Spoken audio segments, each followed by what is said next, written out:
92.7 big FM पर।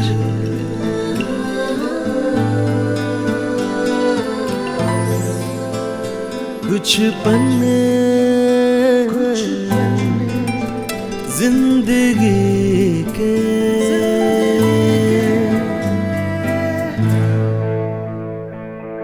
92.7 big FM पर आप सुन रहे हैं कुछ पन्ने जिंदगी के, मेरे साथ मधुरिमा निगम के साथ। जिंदगी एक रंगमंच है, हम सब अपना अपना किरदार निभा रहे हैं।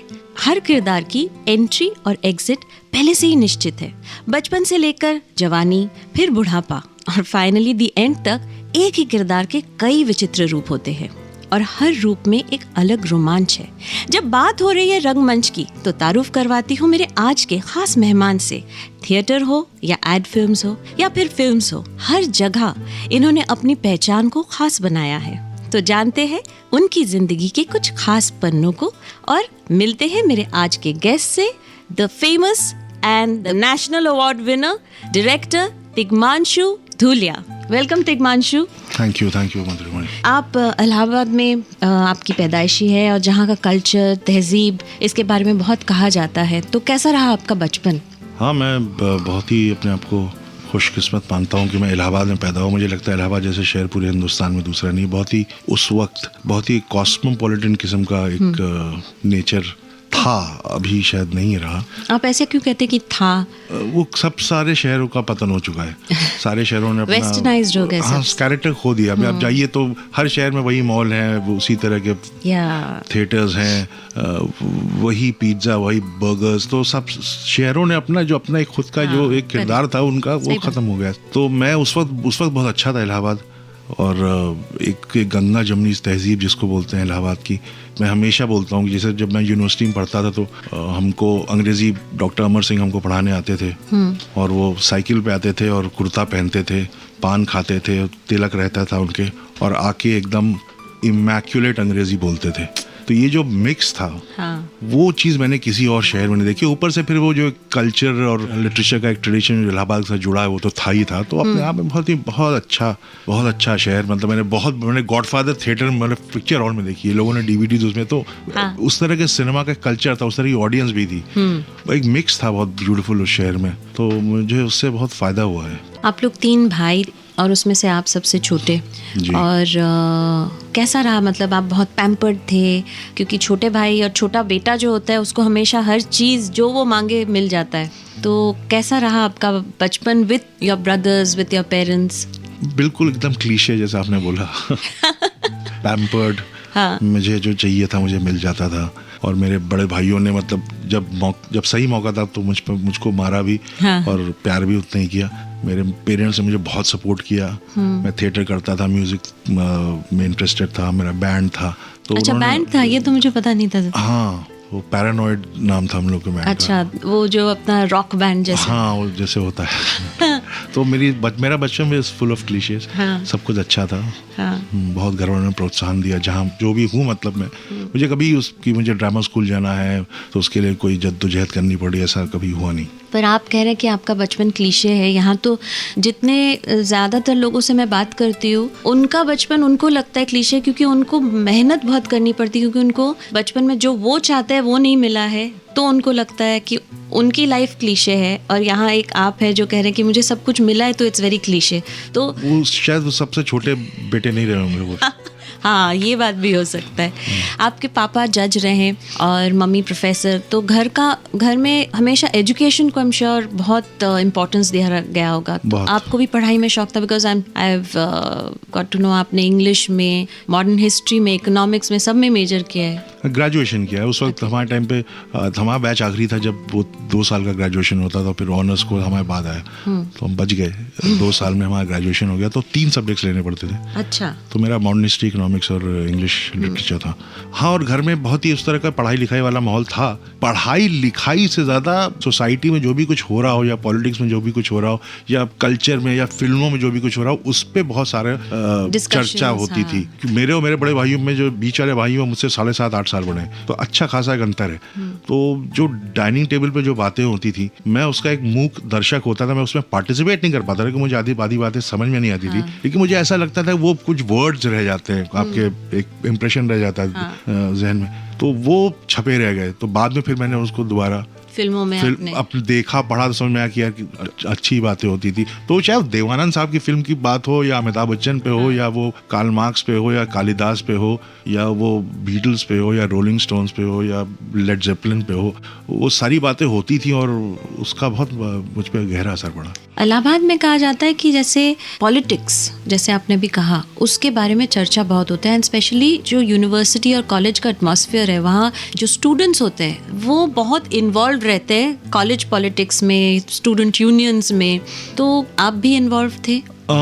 पॉलिटिक्स में मतलब ऐसा नहीं था कि मैं कोई रोज नारे लगाता था वहाँ पे, ऐसा नहीं था। लेकिन हाँ, एक स्टूडेंट विंग था जिसके साथ हम लोग इन्वॉल्व थे, लेकिन बहुत ज़्यादातर कल्चरली ज़्यादा इन्वॉल्व थे कि नुक्कड़ नाटक करना है, पोस्टर लगाना है और एक कविता की गोष्ठी ऑर्गेनाइज करनी है, कि म्यूजिक का फेस्टिवल करना है, उस लेवल पे ज़्यादा इन्वॉल्व थे। लेकिन हाँ, आइडियोलॉजिकली मेरा झुकाव था लेफ्ट की तरफ, क्योंकि आपके फिल्मों में या उसमें हमेशा एक एलिमेंट रहता ही है कि एक बहुत हार्डकोर मैसेज भी रहता है। एक हमारे, जैसे आपने कहा ना, जैसे इलाहाबाद का एक कल्चर है, जो गांव का एक एटमॉस्फेयर है, जो एक छोटे शहरों का एटमॉस्फेयर है, उसका आपने एक बहुत अच्छा सम्मेलन करके दिखाया हुआ है। इसको कहते हैं डिटेलिंग। हाँ, वो होती है फिल्मों में, और वही एक चीज़ है जो कि अगर हर किसी भी चीज़ में हो, तो कोई भी, चाहे वो आर्ट फॉर्म हो, चाहे पोएट्री हो, हर चीज़ में डिटेलिंग कहते हैं कि गॉड इज इन डिटेलिंग। जितना डिटेल काम होगा उतना अच्छा होगा।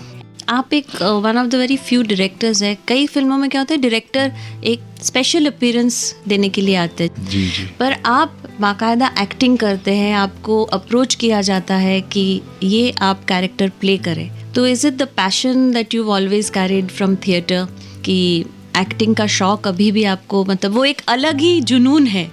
मधुरिमा, मैं क्या बताऊँ, एक्चुअली ये बहुत बड़ा इत्तेफाक है और ऐसा कुछ नहीं है। मैंने जब ड्रामा स्कूल से पास आउट किया तो एक्चुअली मैंने एक्टिंग में स्पेशलाइज किया था, लेकिन मुझे लग गया था कि मैं बहुत ख़राब एक्टर हूँ और मुझे एक्टिंग नहीं करनी चाहिए फिल्मों में। और अच्छा सिनेमा मैं पहले से देख रहा था, मैं चाहता था कि फिल्म डायरेक्शन में आऊँ ही आऊँ, लेकिन कुछ ऐसा हो गया कि कहते हैं ना, theatre is an actor's medium, तो मैंने शायद वो मीडियम एज एन एक्टर ही एक्सपीरियंस किया। लेकिन उसके बाद मैंने कभी एक्टिंग नहीं की। अच्छा। और मतलब 1989 में मैंने पास आउट किया था नेशनल स्कूल ऑफ ड्रामा, तब से लेके वासेपुर कभी अभी क्या जो 3 साल पहले आई होगी, तब तक मैंने कभी एक्टिंग नहीं की। करवाई बहुत, लेकिन खुद कभी एक्टिंग नहीं की। तो पता नहीं क्या था, वो डेस्टिनी थी। अनुराग ने बोला कि ये रोल कर लो, लेकिन मैंने बहुत ज़्यादा पढ़ी उड़ी भी नहीं, मुझे पहले समझ में नहीं आ रही कि 2 फिल्में बन रही हैं, और मैंने उसको पता भी नहीं था कि मैं दोनों में हूँ। मैंने कहा होगा यार, कर लेंगे जाके, कुछ क्या है, और थोड़ा अपना बिहार का यूपी का है तो बोल देंगे, उस तरह की लैंग्वेज में भी दिक्कत नहीं आएगी। मुझे नहीं पता था कि ये कितना बड़ा रोल है, मैं किसी तैयारी के साथ भी नहीं गया था। कुछ और बातें थोड़ी ही देर में सुनते रहिए कुछ पन्ने जिंदगी के, मेरे साथ मधुरिमा निगम के साथ, सिर्फ 92.7 बिग एफएम पर। आपकी लाइफ जो है, आपकी जो पर्सनल लाइफ है, वो भी कुछ एक रोमांटिक नॉवेल की कहानी जैसी है। जिस तरह से आपके वाइफ से मिले हैं और आपका जिस तरह से प्यार रहा है, I would want you to share that with us. उस कहानी के कुछ पन्ने हमसे शेयर करें। नहीं, ऐसा है कि बहुत सारे बच्चे बिगड़ जाएंगे। हम मतलब जो तुलिका मेरी वाइफ, हमारे शादी के 25 साल हो चुके हैं, और 25 साल से काफ़ी साल पहले से हम दोनों एक दूसरे को जानते थे, और वो भी इलाहाबाद में रहती थी, मैं भी इलाहाबाद में रहता, एक ही मोहल्ले में रहते थे, वही घर के सामने आमने टिप। वही मेरी जिंदगी एकदम क्लीशे है, बिल्कुल है। मतलब एकदम हमने भी वो बत्ती बुझाई, बंद की, अच्छा, वो जो खोली बंद, वो सब किया है। फोन करके वो सिग्नल देना, सब किया है, चिट्ठी भी पहुंचाई है, वो सब कुछ हुआ है। और उसके बाद शादी की अपने, और हमारी एक बेटी है, जानसी नाम है उसका। पर घर वालों की मर्जी थी आपकी शादी में? शुरुआत में तो नहीं थी। ये भी क्लीशे बात हो गई। ये बिल्कुल। और वही कि लड़का क्या करता है, नाटक करता है, नेशनल स्कूल ऑफ ड्रामा में है।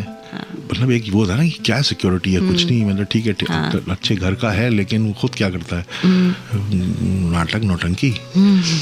तो उस बात से एतराज था, तो फिर हमने शादी की फिर। लेकिन ऐसा कोई बहुत बड़ा मसला नहीं हुआ बाद में, सब जैसा होता है, बच्चों बाद में एक्सेप्ट कर लिए जाते हो। आजकल तो मोबाइल भी हम 6 महीने में बदलते हैं। जी जी जी। तो एक इंसान किसी दूसरे इंसान से पूरी जिंदगी कैसे उस तरह से प्यार करे, क्या आप सहमत हैं? आज का ज़माना जो है बहुत फॉरवर्ड हो गया है, जल्दबाजी में इंसान ज़िंदगी बिता रहे हैं। ये मैंने अभी कुछ मतलब ये ज़रा से देर पहले, मैंने कुछ दिनों पहले मैंने इस बात को रियलाइज़ किया है कि ये प्यार का चक्कर है क्या। देखिए, जो इश्क होता है, मुझे लगता है कि लव या जो भी कहें हम उसको, एक उसमें एक जिस्मानी अट्रैक्शन तो होता ही होता है, उसको आप नज़रअंदाज नहीं कर सकते, वो है वो। उसके बाद जब आप साथ रहने लगते हैं तो फिर वो अट्रैक्शन खत्म हो जाता है कुछ दिनों बाद। उसके बाद जो होता है वो होती है रिस्पेक्ट। वो प्यार उतना नहीं, प्यार तो है ही, वो तो बन गया, वो तो बेस है आपका, but then it is respect for each other. अगर आप वो रिस्पेक्ट एक दूसरे को देने लगेंगे ना, वो वही उसी पे फिर सारे रिश्ते टिकेंगे। बहुत कामयाबी मिली आपको, अवार्ड्स मिल गए, इसके आगे क्या? मतलब एक वक्त आता है इंसान सोचता है अब तो मैंने सब हासिल कर लिया है, अभी मुझे जो मैंने सोचा था शायद मैं उससे भी ज्यादा मैंने हासिल किया है। But do you feel the same way कि कहीं और भी आगे और मंजिल और भी कई है? कई हैं अभी तो मुझे लगता है मैंने कुछ भी नहीं किया है। और जब आप कई आप काम देखते हैं, औरों की फिल्में देखते हैं, औरों की राइटिंग देखते हैं, तो आपको लगता है आप अपने आप को बहुत ही बौना महसूस करते हैं कि अब आप कुछ भी नहीं हो उनके सामने, कुछ भी नहीं किया अभी। मुझे लगता है काम करने से ज्यादा अच्छा है कि आप अपने आप को जिंदा रखें।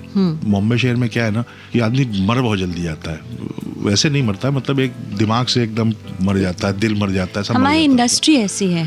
हम जी नहीं रहे ना। हाँ। क्योंकि हम ऑफिस में ही हैं। जिएंगे तो घर पे। बॉम्बे क्या है, ऑफिस है, हम ऑफिस में रह रहे हैं, तो जीने के लिए तो बाहर निकलना पड़ता है ना, जिंदगी जीनी पड़ती है।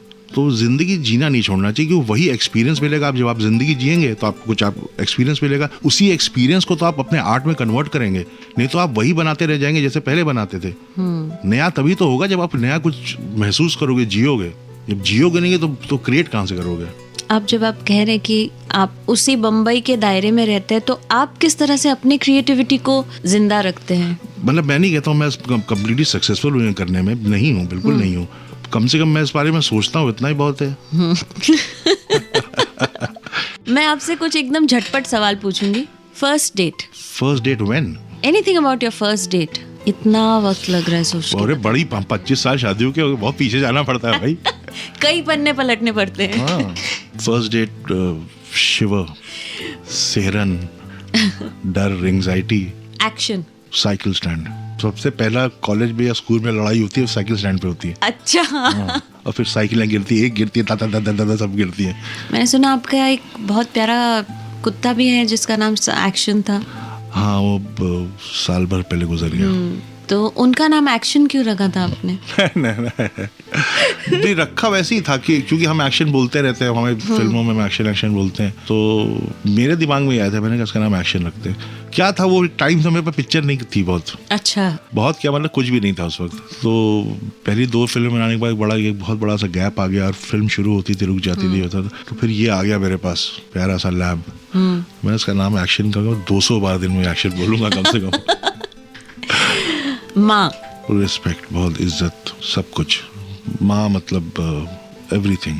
दोस्त, हिम्मत। कोई ऐसा दोस्त जो आपके साथ शुरू से लेके अब तक पिलर बन के खड़े हैं? ऐसे कम दोस्त हैं मेरे जो मेरे लिए पिलर, मैं बहुत ज्यादातर लोगों का पिलर बना हूँ। वो भी बहुत बड़ी बात होती है। लेकिन है एक आध कुछ दोस्त बचपन के। मेरा दोस्त है संजय ब्राउन, राजीव पॉल, कुछ 2-4 दोस्त हैं जो कि बचपन से हैं, और अभी तक कोई भी दिक्कत होती, कुछ होती, तो फोन पे बात करके। उनके सामने वो फिल्म ही नहीं है, तो उनके सामने आप खुल के अपने फेलियर्स का भी इजहार कर सकते हो, और उनको कोई दिक्कत नहीं होती। जज नहीं करते आप। हाँ, फिर अपने ढंग से समझाते हैं, यार तुम ये करते हो। उनकी समझ में नहीं आता कि फिल्में बनती कैसे, लेकिन फिर वो अपनी आपको सलाह देते हैं, तो मजा आता है उनसे भी अपनी प्रॉब्लम सॉल्व करवाने में। आपके कुछ फेवरेट पुराने गानों के बारे में बताइए। मेरा सबसे फेवरेट गाना है फिल्म परख का, उसका नाम में गाना है ओ सजना बरखा बहार आई। उससे अच्छा गाना बना ही नहीं आज तक। पर आपकी फिल्मों में आप बहुत कम गाने रखते हैं, ऐसा क्यों? क्या है ना, गाना शूट करने में, सब करने में टाइम और पैसा बहुत जाता है। तो जब मेरे पास पैसा था तो मैंने पिक्चर बनाई बुलेट राजा, तमंचे भी उसको बहुत चला। तो मैं पिक्चरों में बजट कम होते हैं तो मैं उसमें गानों पे नहीं निकलना चाहता हूँ। गाने हमारे यहाँ क्या है, अब एक लाइक ए सेट पीस हो गया है, वैसे हो गया है। पहले क्या होता था, गाना जो है नैरेटिव को आगे बढ़ाता था, इसलिए गाने इस्तेमाल होते थे कि मुझे तुमसे प्यार है, कोई 5 मिनट का गाना। अब मुझे तुम में प्यार है कि सीन होने लगे हैं तो ज़रूरत नहीं है। Thank you so much, thank you, pleasure talking to you, pleasure. मज़ा आ गया। अगले हफ्ते एक नए शख्स के साथ उनकी जिंदगी के कुछ खास पन्ने लेकर आऊंगी, तो सुनिएगा रविवार रात 9 बजे कुछ पन्ने जिंदगी के, मेरे साथ मधुरिमा निगम के साथ, सिर्फ 92.7 बिग FM पर।